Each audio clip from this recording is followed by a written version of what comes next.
नमस्कार, मी आज तुम्हाला दाखवते गोलम्याचं खारवणी। आमच्याकडे ह्याला गोलम्याचं खारवणी म्हणतात। मी आधी पहिल्यांदा घेतलाय कांदा आणि तो बारीक बारीक चिरून घेणार आहे। कांदा याला जास्त लागतो, पण तो सगळा बारीक बारीक चिरून घ्यायचा। मग घेतलाय मी टोमॅटो सुद्धा व्यवस्थित कापून घ्यायचा बारीक बारीक।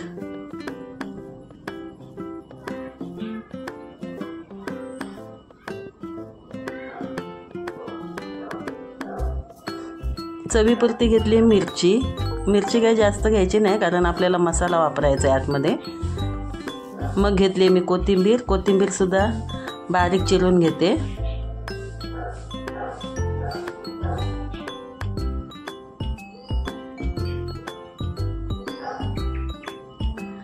कढईत घातलं तेल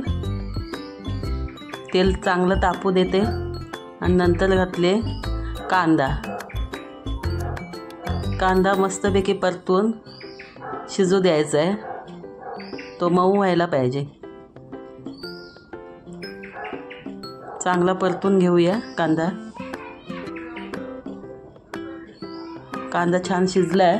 त्यात घालते मी चवीपुरती घेतलेली मिरची आणि कढीपत्त्याची पानं।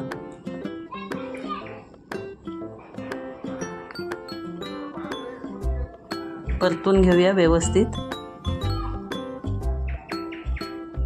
नंतर टाकला टोमॅटो सुद्धा आपण कांद्याबरोबर एकजीव परतून घेऊया।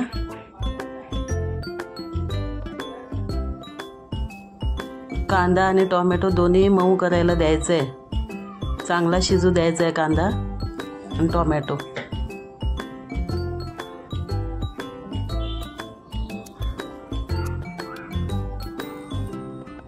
आता कांदा आणि टोमॅटो चांगला शिजलाय। आता आपण घालूया चमचाभर हळद, त्याच्यानंतर घालूया मालवणी मसाला 2 चमचे आणि चांगलं सगळं व्यवस्थित परतून घेऊया।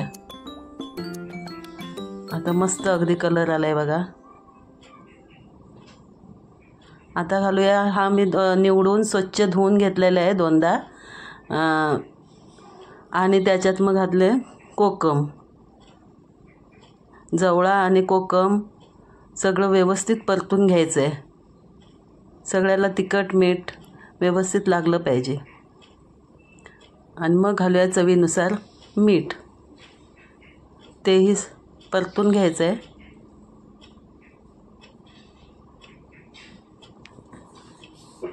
आणि थोडंसं पाणी घालायचं आहे, जास्त पाणी घालायचं नाही आहे। 1 वाटीभर पाणी घातले आणि वरती झाकण मारलंय। चांगली वाफ येऊ द्यायची। बघा कसं छान दिसतंय अगदी आपल्या गोलम्याचं खारवणी।